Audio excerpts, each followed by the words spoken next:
ബഹുമാനായിട്ടുള്ള സംസ്ഥാന പ്രസിഡന്റ്, എന്റെ മുൻ സംസ്ഥാന പ്രസിഡന്റ് സുരേന്ദ്രേട്ടൻ പറഞ്ഞത് ഇവിടെ ഏതോ വലിയ കസേര കൊടുക്കണം എന്ന് പറഞ്ഞു. സുരേന്ദ്രേട്ട, എനിക്ക് ഒരു വലിയ കസേരയല്ല, ഒരു വലിയ ഹൃദയത്തിൽ തന്നെയാണ് സ്ഥാനം. അതുകൊണ്ട് നിങ്ങൾ പേടിക്കണ്ട. ഇവിടെ ഷാഫിക്കയും രാഹുലും വിഷ്ണുവും അബിനും എല്ലാവരും ഫിറോസും അടക്കമുള്ള ഈ യുവജന നേതാക്കൾ അവരുടെ ഹൃദയത്തിൽ എനിക്ക് സ്ഥാനം തന്നിട്ടുണ്ട്. അതുകൊണ്ട് നിങ്ങൾ സമാധാനമായി, നിങ്ങൾ നടത്തിയ ഒട്ടേറെ രാഷ്ട്രീയ വിമർശനങ്ങളുണ്ട്, അതിനുള്ള ഒരു വേദിയല്ല ഇത്. പാലക്കാടിന്റെ വൈബുള്ള വേദിയാണ്, ചെറുപ്പക്കാരുടെ വേദിയാണ്. ബാലൻ റിലീസായ കാലത്ത് ബസ് കിട്ടാത്ത ഒരുപാട് പേര് BJP ആഫീസിൽ ഇരിക്കുന്നുണ്ട്.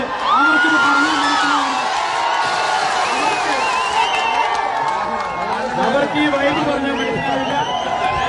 ഈ യുവത്വത്തിന്റെ vibe മനസ്സിലാവണമെങ്കിൽ Shafi പറമ്പിലിന്റെ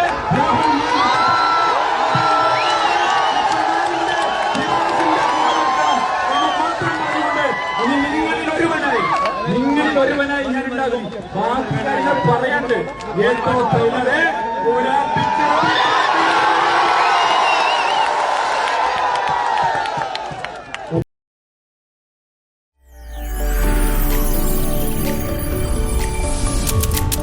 NTV UAE to the world.